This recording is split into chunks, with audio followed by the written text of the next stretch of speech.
मोहल ए सखी ऐसे इनके तू मनबा भूली न तोहके हो सातो जन्म बा। मोहल ए सखी ऐसे इनके तू मनबा भूली न तोहके हो सातो जन्म बा। तू दिल में छुपाला दुल्हन राजा के ए सखी दिल में छुपाला दुल्हन राजा के अखियन में बसाला दुल्हन राजा के अखियन में बसाला दुल्हन राजा के।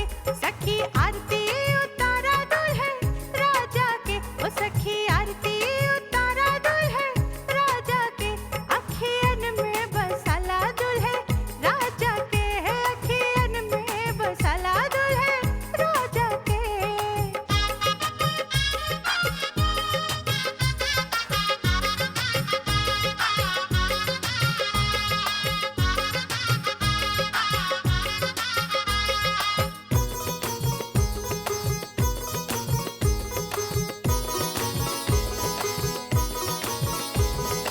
राम जैसन लागे